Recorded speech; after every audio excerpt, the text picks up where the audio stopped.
All right, it's showtime. It says it's up. You are live. It's showtime. Wow, this StreamYard.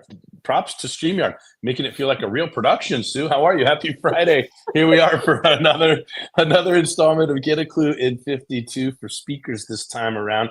I am Jeff Klubeck. I am with my co-author and my great friend Sue Mathieson. How are you doing this week, Sue? I'm doing really well. And I was just thinking, you know what I love? I love coming on here because I'm always laughing or smiling within minutes. So That's great. Well, we promise in the promos for the events when we put them out there, we say join us for jovial Q&A, right? The brand promise. I like that it's on a Friday instead of a Sunday, like, ooh, getting ready to start the week. Let's be serious. No, let's celebrate a great week. And we're here coming into the weekend relaxing, especially here in the United States. If you can tell, I'm at the home office today and I'm bundled up. We're experiencing the cold. I don't complain too much about cold weather here in San Diego. Still, it's getting colder. Nothing grows on a busy street, so every now and then I got to keep it warm. And you're in the middle of your summer because you're all the way down under in Melbourne, yeah? Yes, yeah, and we're warming up. Yeah. Okay, well, speaking of warming up, I got the light shining on my face, and I've got coffee right here, and my kepi, as my mom used to say, my kepi is warm, right? And I've got a lot to be excited about. But here's the thing: it's always fun to see you every week, and it's getting bittersweet now, Sue, because we're talking about 48 tips. But let's go ahead and get into this, yeah, because the joviality is coming. There's so much to be jovial for on the back end. So you're Sue, and I'm Jeff. And we know that we've cut this into 5 sections. All the Get a Clue in 52 books, 5 sections. So first of all, we started way back at the beginning of the year with playing the integrity game. That 10-point model that I used to deliver soft skills for strong leaders certainly should apply if we're building a speaking career or advancing our career through speaking. Let's go ahead and answer these 10 sets of questions and get that foundation, that structural integrity, that framework, that resilience, etc. Now we're ready for everything that comes thereafter. And that brought us to section 2, which is building the brand. And now that we've got the foundation, the structure, the wireframe, right? Now we decorate. Now it's our flavor. It's our special, unique competitive advantages, our unique promises to the marketplace, our unique approaches to problem solving for our clientele, etc. All of that we talked about in bringing out the brand. I love bringing out people's brands. Love it, love it, love it. Well, now with that foundation and with the brand, foundation and a promise to the marketplace, now it's ready to start getting into the specifics of speech writing. And section 3 was really focused on the 8 tips that are 10 tips, but 8 steps to fearless public speaking. We had 2 mindset tips at the beginning, but 23 through 30 was the proven 8-step process. 8 steps that I've been teaching for over, my 3rd decade. Thousands of learners have gotten past their fear of public speaking or into a level of competence that they didn't feel possible through these 8 steps. Wherever you are on your journey, these 8 steps are going to really, really, really help. And the 5th of those 8 steps ended up being tip number 27 for us. It was so important, it got its own section. So we mentioned it in passing, really, in section 3 is tip number 27. Hey, we're going to tell you strategically what this tip is all about. But then when we got done with section 3 into section 4, all of section 4 was going deeper on the elements, forms, and functions of that outline. How do we pull off that strategy? It's strategic to have an outline, get it out of your head onto paper, organized in line items. But now, what are each of those elements? What are the forms those elements can take, and how do they function in terms of our need, really, to grab a hold of our audience immediately and take them with us on that speech wherever we go, as a function of the speaking effectiveness. And so we talked about all of that, and that brought us to like my favorite part of the book. Well, that's not fair. Ask me what my favorite part of the book is, Sue. What is your favorite part of the book, Jeff? Whichever part I'm reading. Okay, so to be fair to the whole book, it's all really good. I mean, it's been an incredible journey. But what I really meant to say was this is like in the spirit of joviality, in the spirit of fun. We're talking now about practice building. How do we build it's one thing to get one speaking gig. It's one thing to get paid for a speaking gig, but to have a speaking practice or a speaking business or to use speaking to build our business, we got to be aware of all these other accountabilities. It's not just getting up and talking. Like, no way. It's like, it's almost silly to think that, how much is involved in speaking that has nothing to do with actually speaking. Right. And so that's what we want to shine a light on right here is the entrepreneurial side, the business side, the strategic side of advancing a career in an organization that has to meet these accountabilities, or meeting these accountabilities to advance a career speaking, either way. And we're having fun with it to the theme or the tune of 99 bottles of beer on the wall. So, Sue, do you want to take us through a review of these tips, and I'll screen share and bring up the org chart? Sounds good. Yes. Right. So this coming into section 5, and we talked about moving from, or asking the question of moving from a practice to a business. And the first one, tip 41, was, is it worth it? Is it worth that pain, that time, money, effort, on and on and on, all the questions, but under the banner of, are we prepared to pay that fee of feasibility? And if we answer yes, then let's get on and actually run it. And to do that requires position number 2, which is the Chief Operating Officer, who is responsible for marketing, sales, operations, and finances, which are those 4 categories that sit beneath that role. So once you're in there, you're running it. The next question, tip 43, was, do you have a menu? And here we were moving into the first tip within the operations department. Because if we're talking about speaking, do we have more than just speaking? Do we have coaching courses? So it's, what else do we offer? And then we moved from there into tip 44. We moved into the marketing department, and it was about bringing information in. So we need to get out there and do the research, really understand what we call the 3 C's: our customers, the conditions and climate of the environment that we're operating in, and who's our competition. And it's about really deeply understanding each of those 3 areas so that we bring the right information in. And then naturally, once we bring that information in, we moved into tip 45, which is about pushing it out. What are we doing to get that message out? Make sure that our market really understands what it is that we're on about, what differentiates us. And we also pointed out that in terms of getting our message out, when we're comparing the brand versus the branding, one is content and the other is delivery. Yeah. So one is what you're saying and the other is how are you actually saying it. So we spent some time looking at that. Then, of course, once you get your message out, you actually want to start getting conversions and enrollments and closing them, which is tip 46, sales.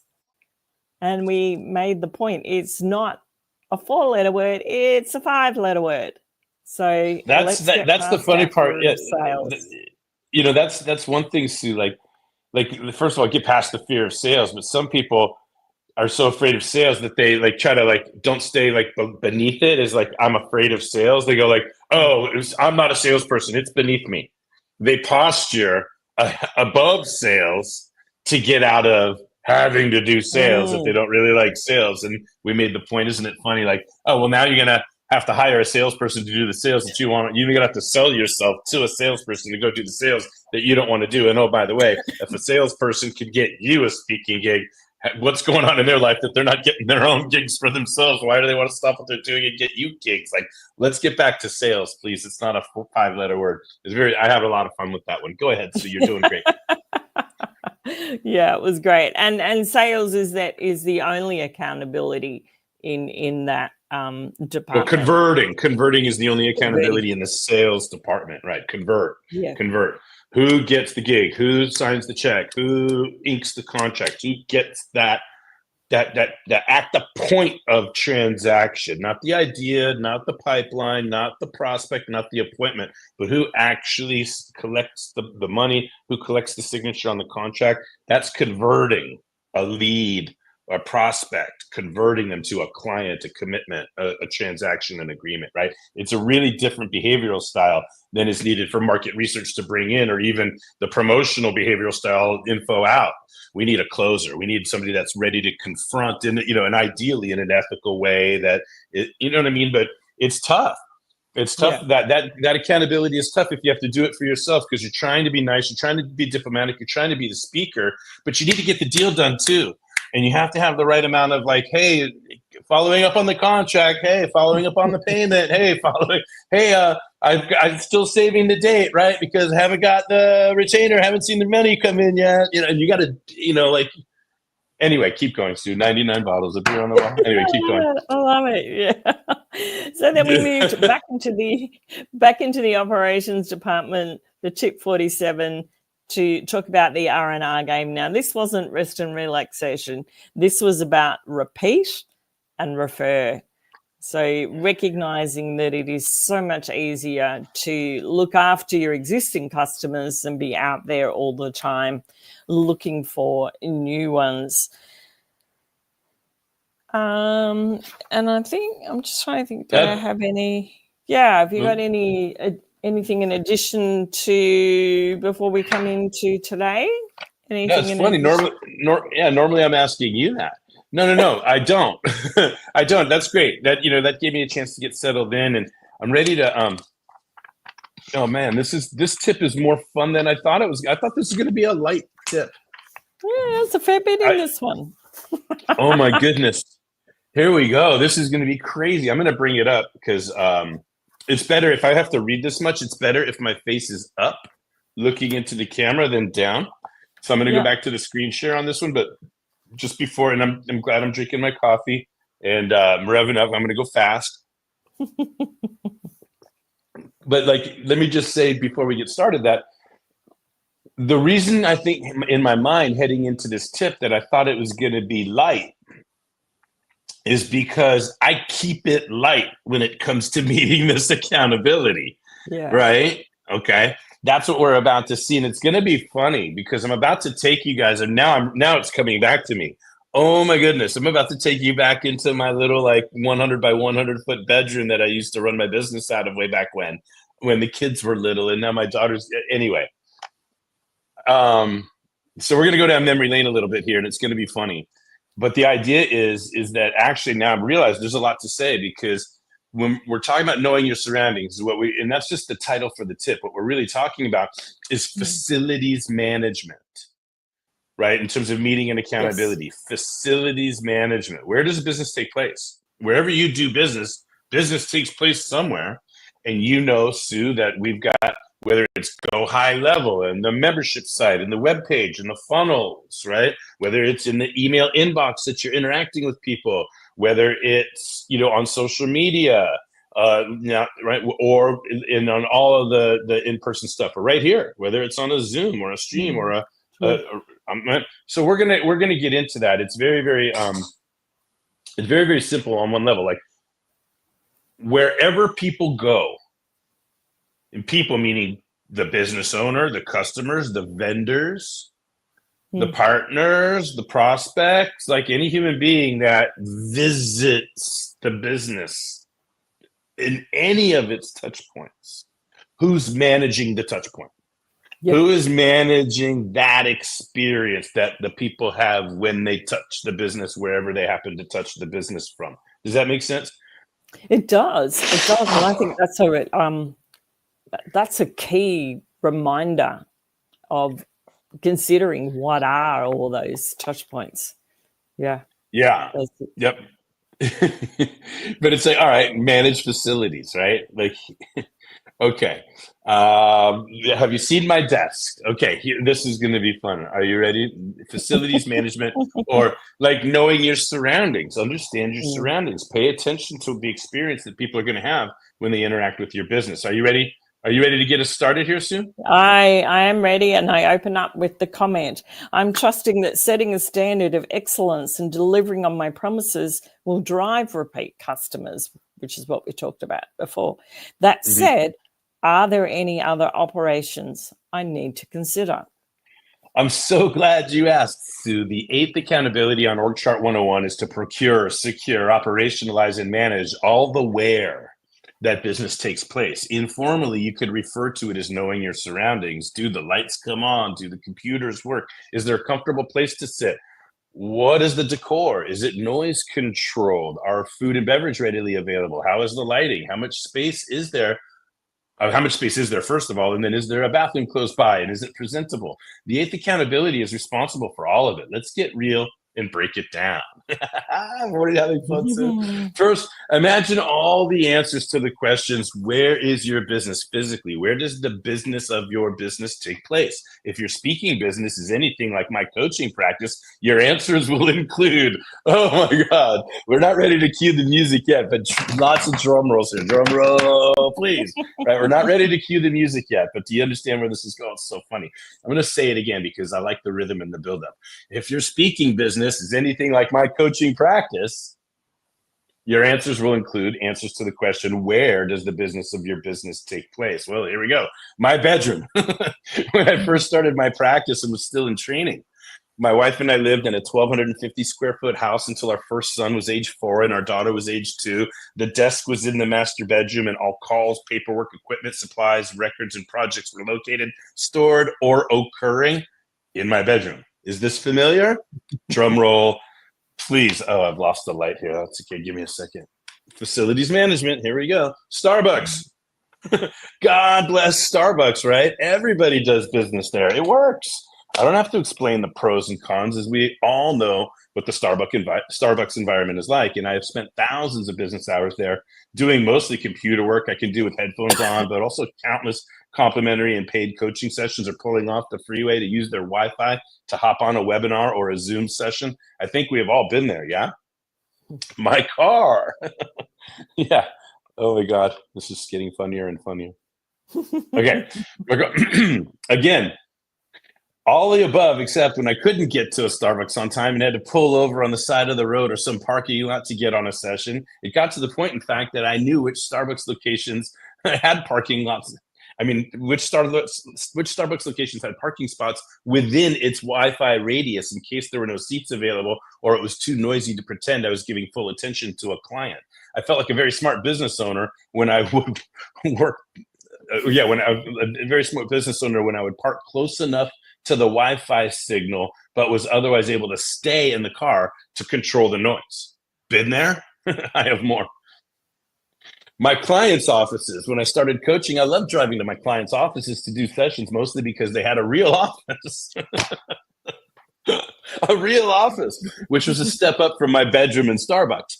I was so excited to feel legit, going into someone else's real business to do paid coaching, and I didn't think to charge extra for the mileage or travel time. And as a speaker, you will have mileage and travel time in parentheses. I also have fond memories of doing all of the Starbucks or my car stuff on my way to and from the one in-person client meeting on my calendar that day. To this day, I love coaching on site at my clients' offices, but for much different reasons and much different rates. Drum roll, please. My own office. In 2009, I finally got my business out of my bedroom when I found 500 square feet to sublet from a photographer's studio in an industrial area for $500 a month. It helped my marriage, but expanded the number of duties on my position description when it came to facilities management: moving, setting up, organizing, cleaning, managing utilities, stocking supplies, going to get the mail, and so forth. It took all that time. Yeah, it all took time that other accountabilities were fighting for. I kept it for 2 years and then found perhaps my favorite of this entire list: the University Club / Club Corp, as of the writing. Now it's called Invited Networks. Anyway, in 2011, about 4 years after getting my first paid coaching client, and after 2 years of subletting my own office space, I joined the University Club atop Symphony Towers here in San Diego. I've been a member ever since. and I didn't know if I could afford any more than 3 to 6 months when I joined.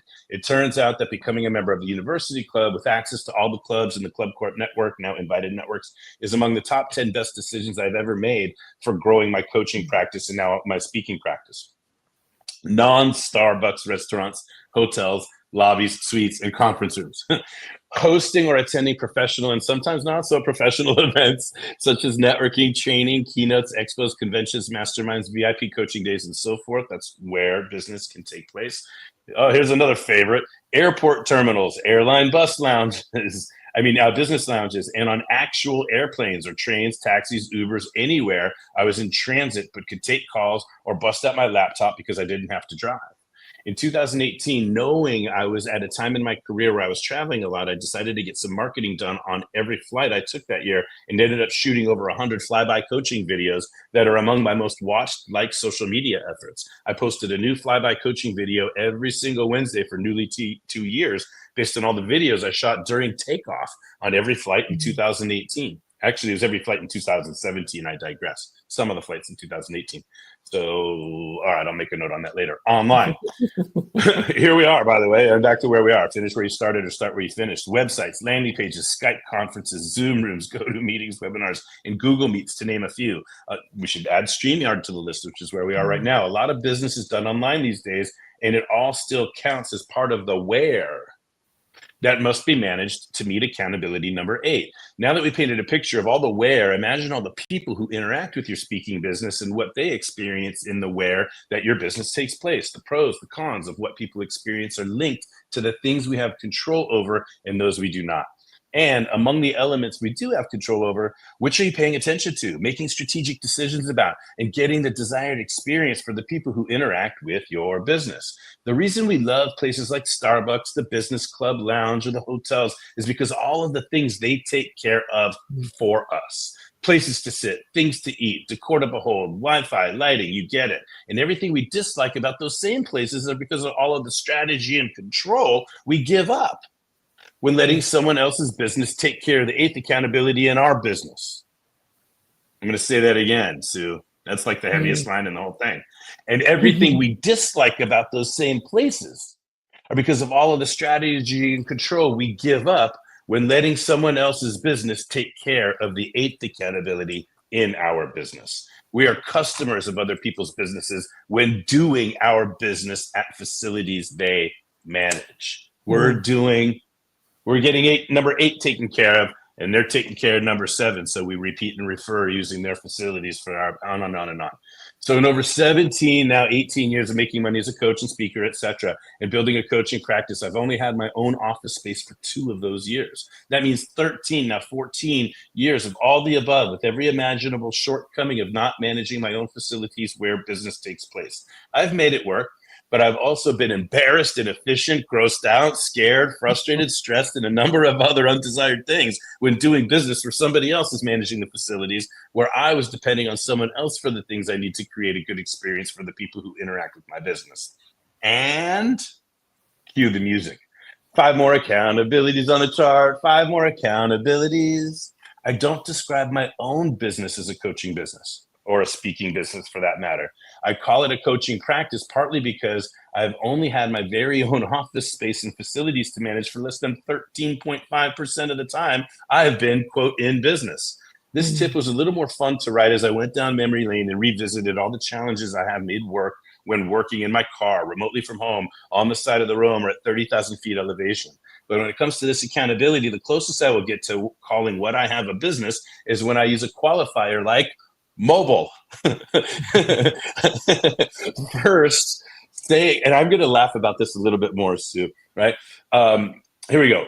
If I say, when I use a qualifier like mobile first, saying I have a mobile coaching business or a mobile speaking business or a mobile soft skills business, right, means it's my business to be mobile, to use other people's facilities to do business because my business isn't mature enough to meet this accountability on its own, on my own. So many times, Sue, before I read further, I'm doing these from a client of mine's office. So many of these that I've done this year with you. On Fridays, every other Friday, I'm at Gupta, Evans, and Ayers. It's a law firm that I'm their business coach, right? So every other week I do this from their office. So it's fun to read this from the home office today.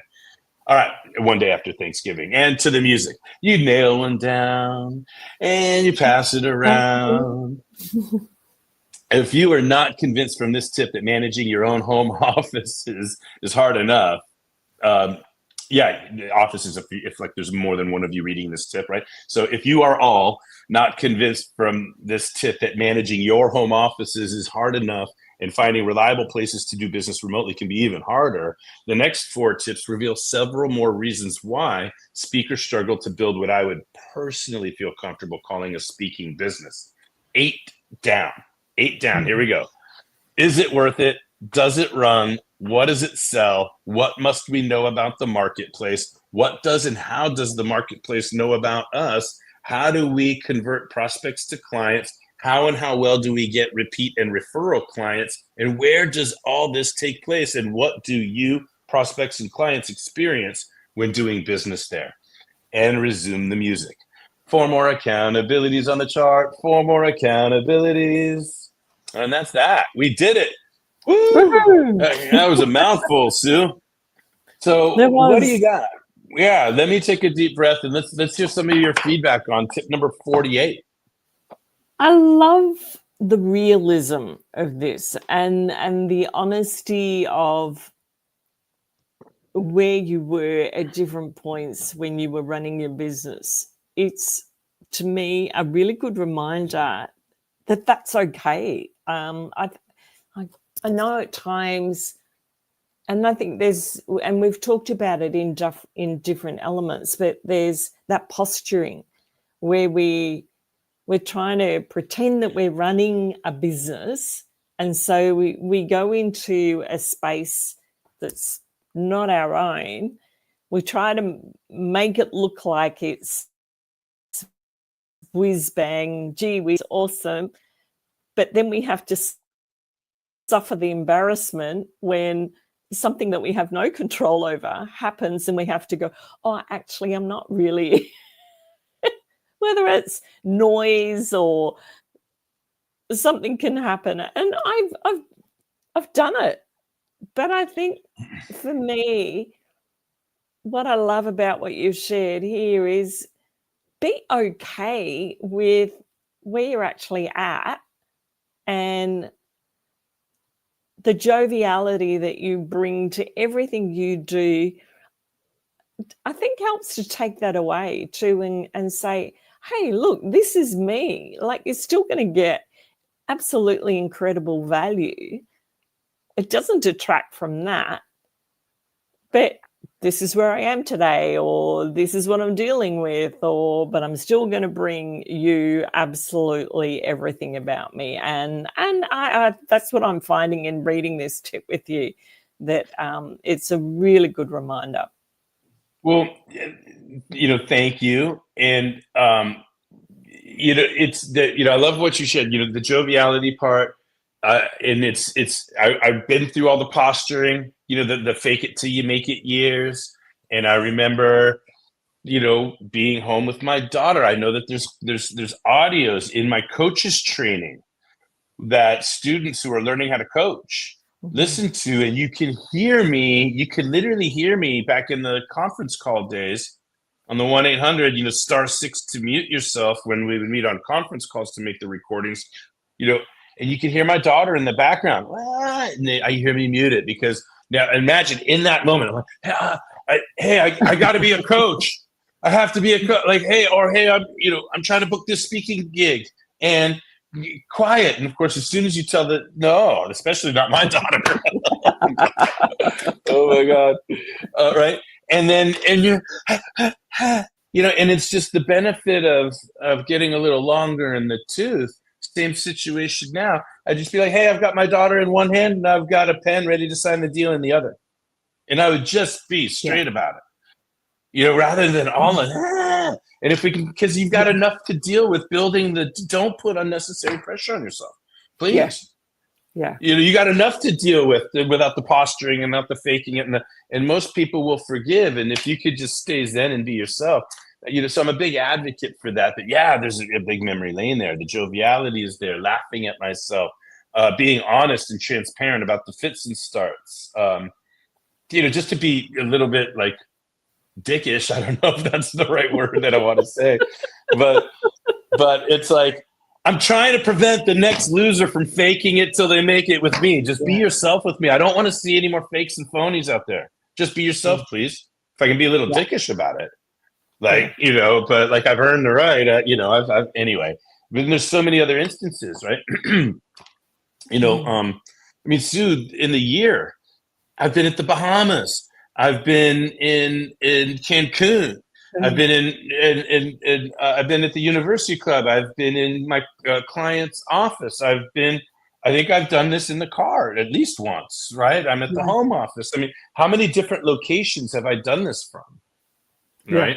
Yeah. And so it's not, that's fun. That's the promise of a mobile business, etc. Oh, that reminds me of the fun that I wanted to have. But what else do you have by way of comments or questions on the tip?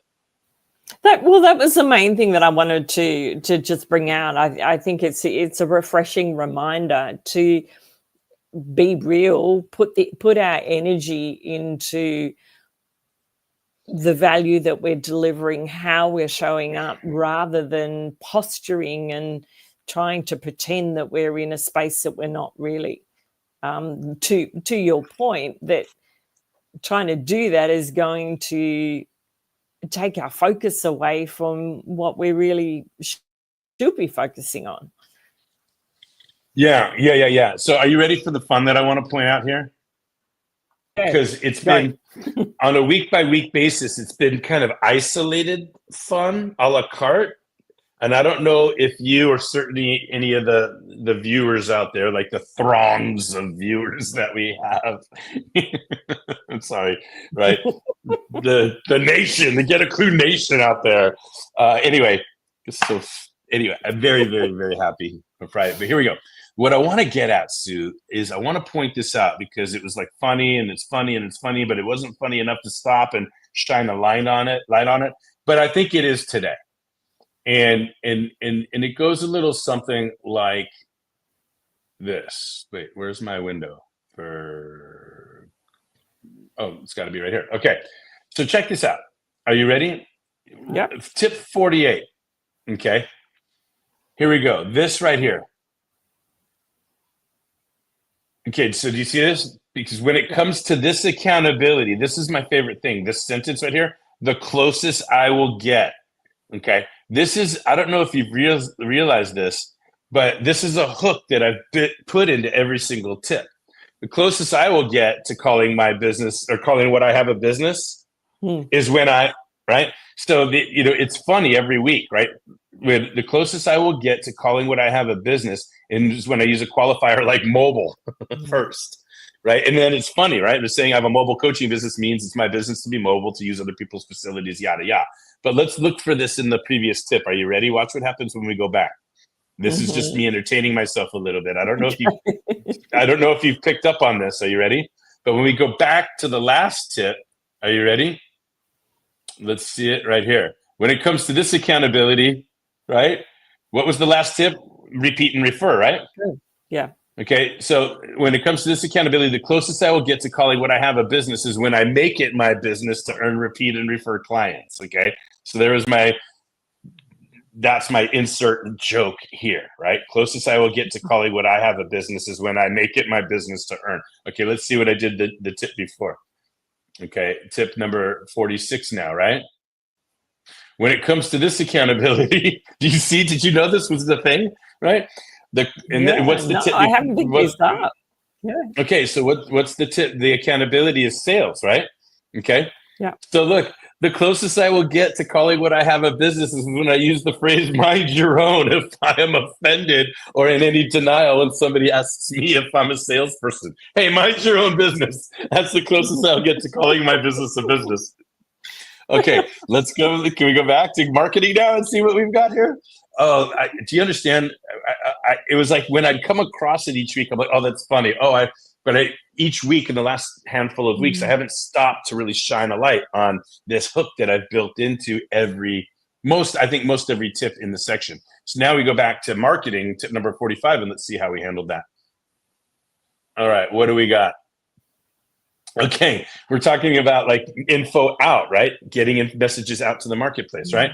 So when it comes to this accountability, the closest I'll get to calling what I have a business is when I use the word risky as a qualifier to try to be as honest as I can about the gambling I have done when paying for various marketing solutions over the years. For example, it was risky business when I paid, never mind, right? You know, the 20,000 of that all-in-one agency that convinced me they'd handle everything only to go out of business 2 years later, right? Anyway, the closest I'll get to calling what I have a business is when I use the word risky as a qualifier, right? Or mind your own, or, you know, I think it's funny. Right. So let's see.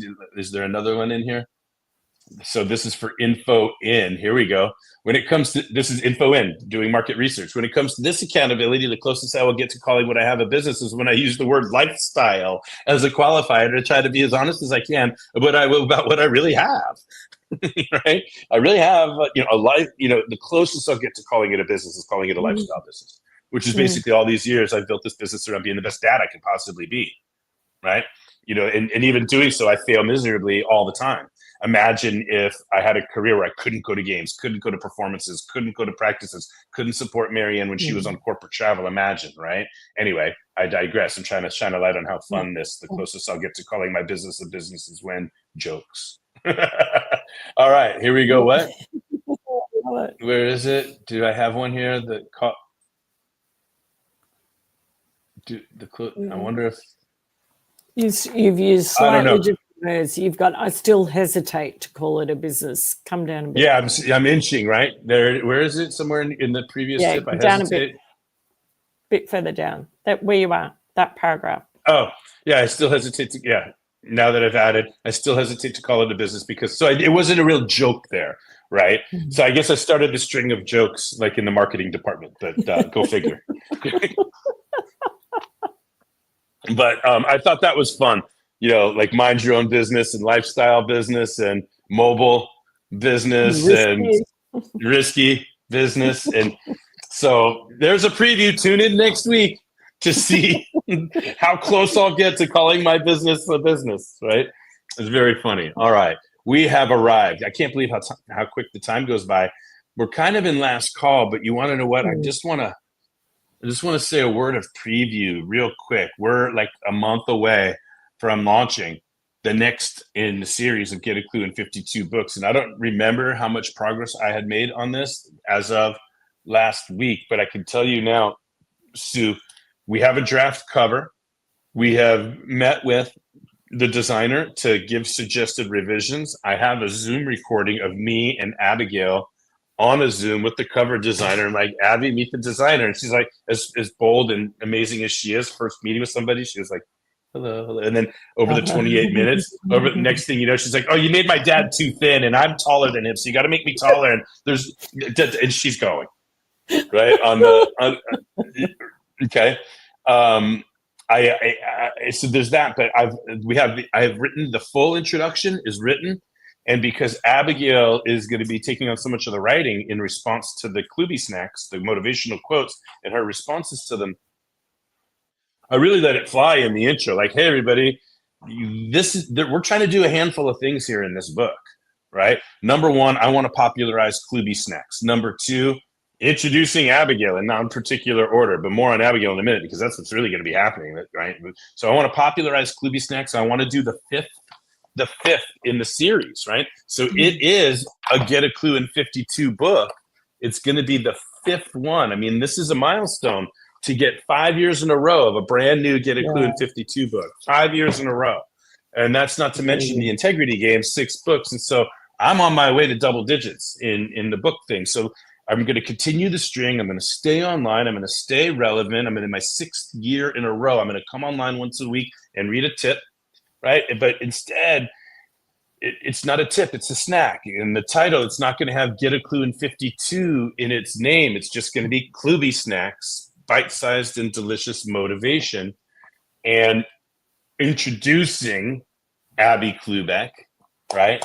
So, and then the other thing, too, is that it's therapy. It's healing. It's like I'm arriving at this vulnerability about like, I am I think my greatest fear in the world is that my kids will not like me.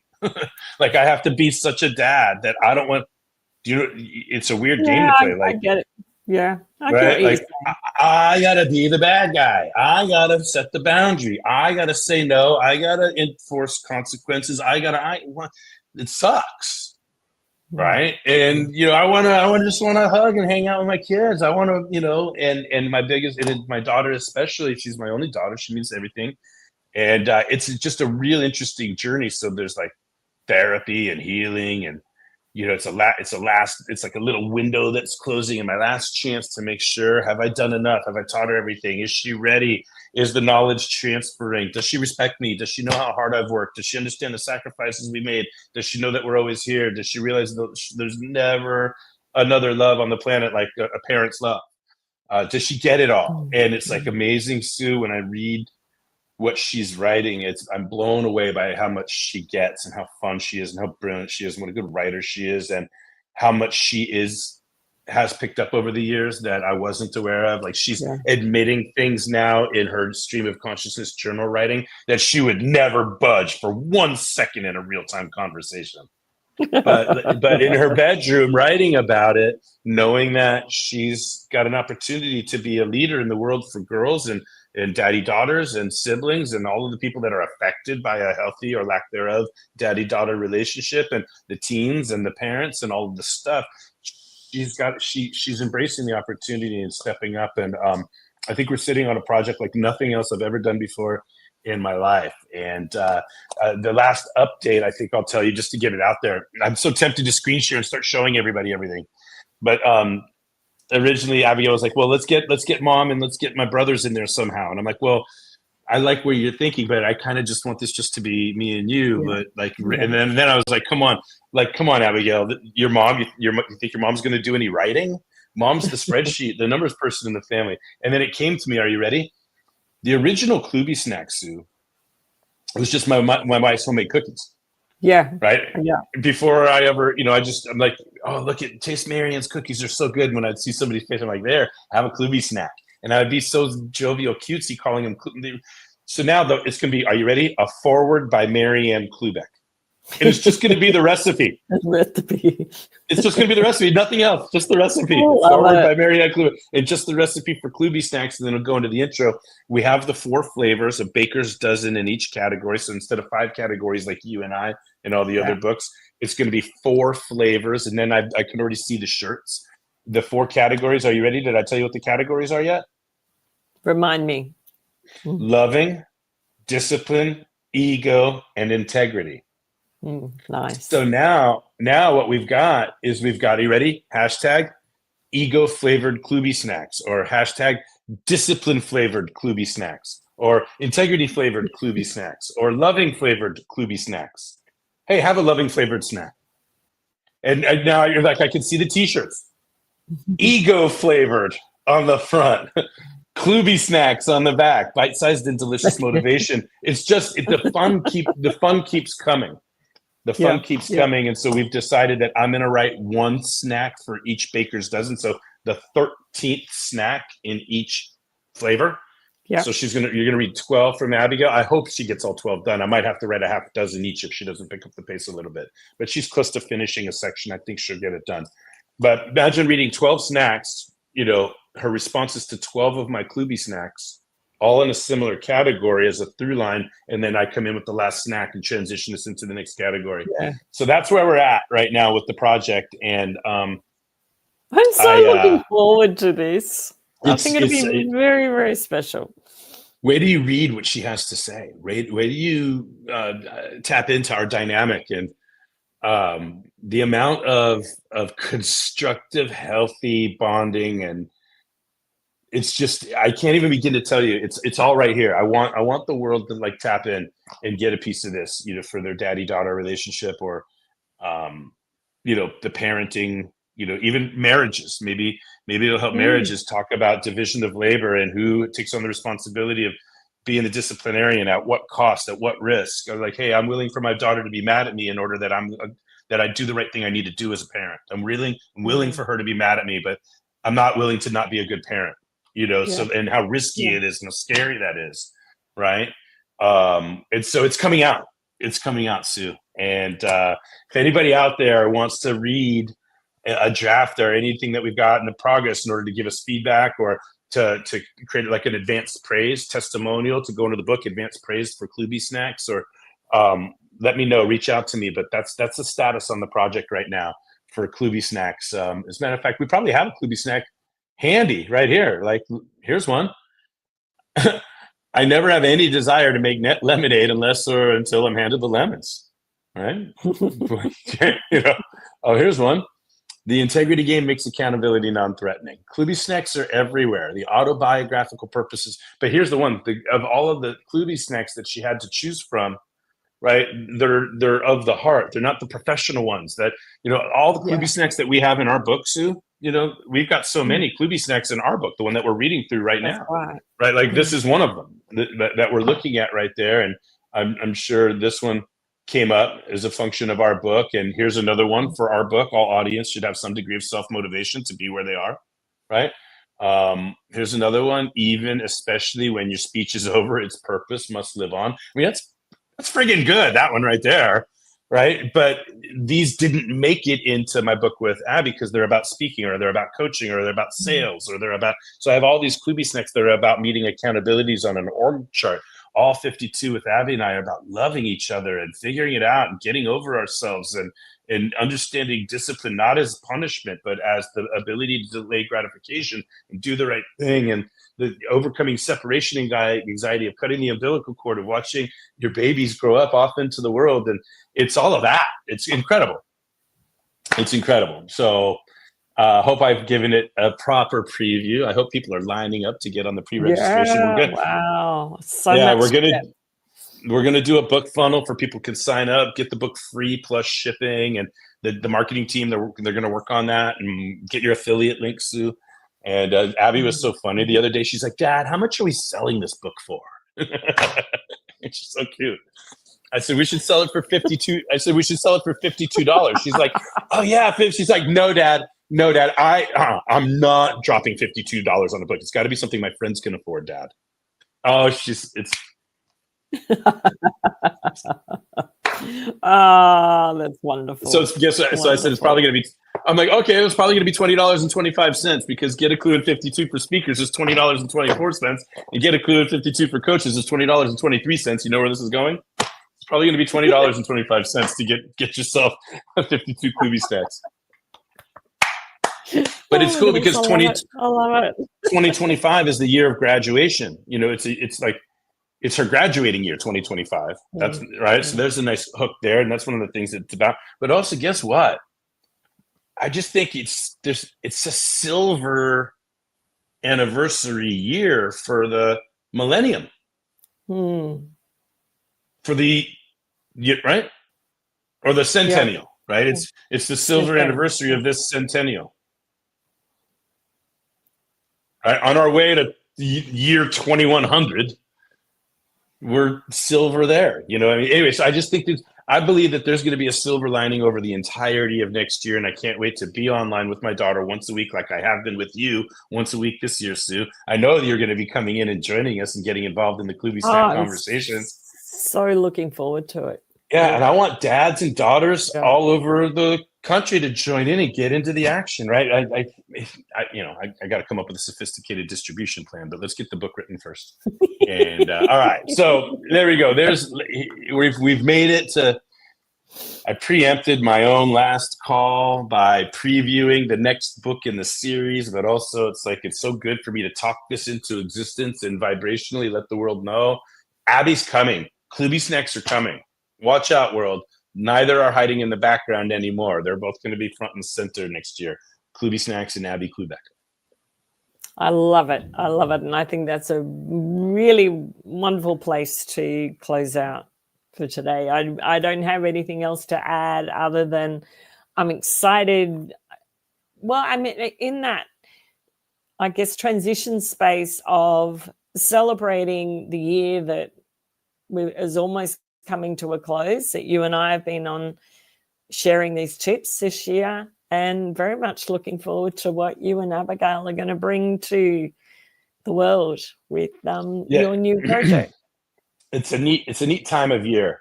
There's a little bit of a push left to push. There's some buttons left to button up, right? But we Yeah. can feel the levity of all the good work that's been done this year. We can start to feel that. Thanksgiving weekend for us, we start to, the Wednesday, Thursday, Friday, we start to settle in. We see people we haven't seen since last year. Holidays are coming. Less than 35 days, we turn. And it's a special time of year. It's been a special year. Sue, you've been just wonderful as my co-author, my co-pilot on this project, in the driver's seat with me every week as we StreamYard our stuff. And I have to keep an eye on next year. I have to start now. I had to start a little while ago, but yeah, you know where we're at. You remember this time of the year last year when we were finishing our book. So I'm in that now with my daughter for sure. And thanks for thanks for everything, Sue. I know that you and I will probably see each other Monday, if not sooner, and definitely next week for tip number 49. We leave operations now and we head into my wife's office. I mean, the finance department. Okay. I love it. We'll see you next week for another installment of Get a Clue and 52 for Speakers with Sue Mathieson. All right. Bye, everybody. Okay. Bye-bye.